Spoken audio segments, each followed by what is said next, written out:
that we're presenting here at the show.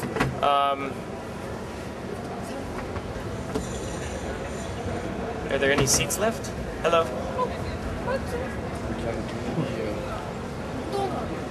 Sure.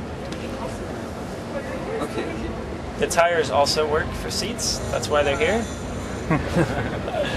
So really what we're doing here at Leipzig is debuting Need for Speed Undercover, the Undercover story, the world that Need for Speed takes place in, as well as a number of the components that make up this year's Need for Speed. It's really an evolution over all previous years of Need for Speed. It's a best-of-breed version in every way. In this game, you play a wheelman recruited by a federal agency to infiltrate a crime syndicate in the Tri-City Bay area. Tri-City Bay is the setting for the game this year, and it is the largest and most extensive world in Need for Speed to date. Again, a cue to the best of breed. You are recruited by Maggie Q, who plays Chase Lin. Maggie Q is best known in Korea, China cinema, as well as big in North America currently and on the rise. She is your handler. In an undercover sense, she is your only point of contact to the real world. She is feeding you intelligence, she is introducing you to the characters that you are interacting with, and she is with you along the storyline as you progress in your career. So much like Need for Speeds of the recent past, there's a very strong integration of FMV and the missions and events that the player is participating in the game. The Tri-City Bay area, again, is fictional, to Patrick's question. It is comprised of 3 distinct cities, very visually different. Port Crescent, Sunset Hills, and Palm Harbor. Each of them have their own unique visual tone and style. The Gold Coast Mountains is the 4th region, and again, it kind of embodies a high altitude canyon-based tracks for those types of modes. Everywhere you see the lighter blue lines represent drivable road network and our open world experience.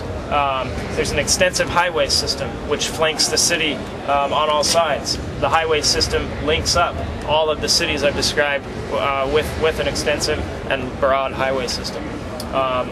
One of the innovative game modes we're bringing to this year's Need for Speed is Highway Battle. And Highway Battle is a game mode which takes place on the highways in and around Tri-City Bay.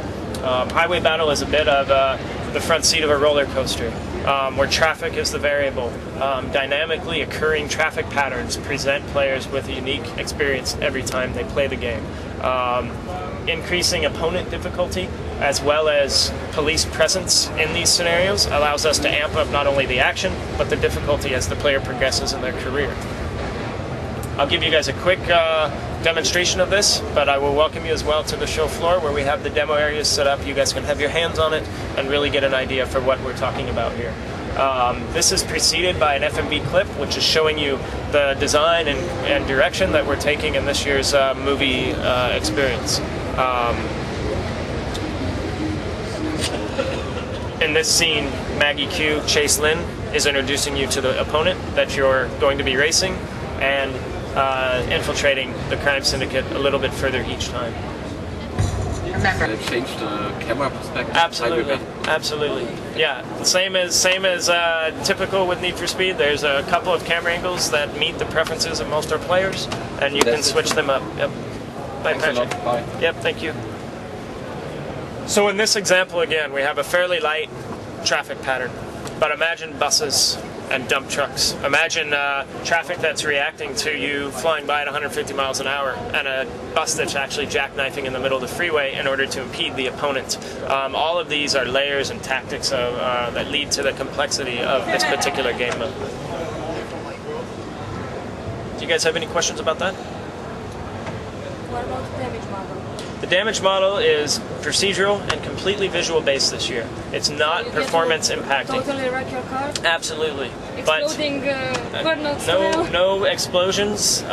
There's a number of reasons for that. Need for Speed doesn't burn cars like Burnout. Need for Speed's based on manufacturer licensing. We're very close with manufacturers. So they don't like their cars. And we absolutely don't burn them. We do destroy.